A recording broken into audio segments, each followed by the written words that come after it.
Galadriel. So basically, the critics so far don't like the second season. IGN has it at, I think it's 6 on 10, which is not necessarily stellar. And then there's a Variety article that I'm going to go through by Sherman, and it seems like in some respects it's going to be slower than the first season for some strange reason. At the beginning of season 2. So we find Galadriel kind of having been proved right in the worst possible way, and she's been deceived by the great deceiver, which I think must be, he's pretty good at that. So it was also really exciting to do Galadriel coming to Numenor, that she would be like, I can't believe that I'm actually here.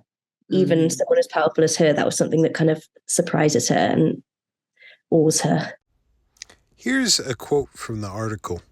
Sitting down to write this review of The Rings of Power Season 2, I could think of a few memorable moments.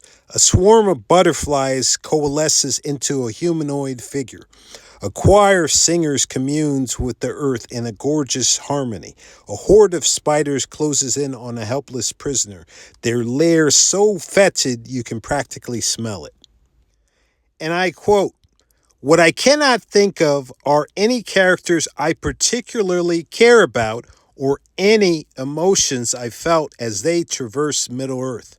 That's par for the course with this Amazon drama, the billion-plus-dollar much-ballyhooed prequel to The Lord of the Rings. 2 years ago, the first season was initially met with polite praise by critics who rightly lauded the show's visual world-building while noting the actual story was not yet its equal." She goes on to write, with audiences, however, The Rings of Power landed with a thud, kerplang, that would echo throughout the dwarf settlement of Khazad-dûm. According to The Hollywood Reporter, the numbers were 37% of the domestic viewers who began the 8-episode series watched it through to completion. And I quote, "That's not ideal for a standard release, let alone the highest profile production in the history of one streaming service." She goes on to write, "Season 2 offers no reason to believe this trend in viewership will be reversed." I'm going to repeat that again. Season 2 offers no reason to believe this trend in viewership will be reversed. So yeah, I added a couple ad-libs with the sounds and I repeated myself, but the words are pretty clear. Her words are very, very clear, and this is a mainstream reviewer. This is not me saying what was being said. Unfortunately, and I quote, she goes on to write, "With a shape-shifting Sauron unmasked," once again, with a shape-shifting Sauron unmasked and the first set of titular bling forged, The Rings of Power finally has the faintest hints of narrative momentum.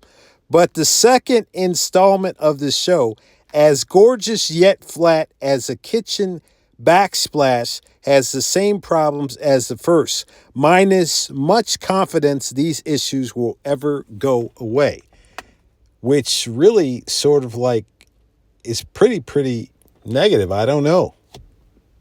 She goes on to write, set during Middle-earth's Second Age, between the mythic prehistory of the Silmarillion and the climactic struggles of The Lord of the Rings of Power faces the same challenge as many prequels.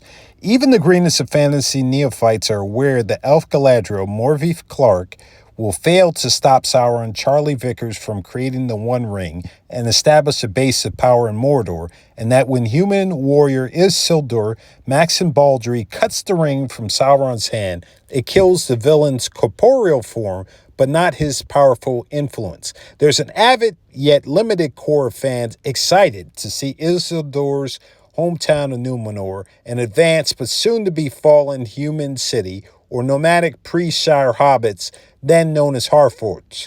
For everyone else, however, there's a need to generate suspense or simply interest independent of an already known outcome. And pretty much, I mean, it's very, very clear that what's coming about is unfortunately more of the same. What we're going to get is unfortunately more of the same, and it seems like it's not necessarily more interesting for some sad reason. Galadriel.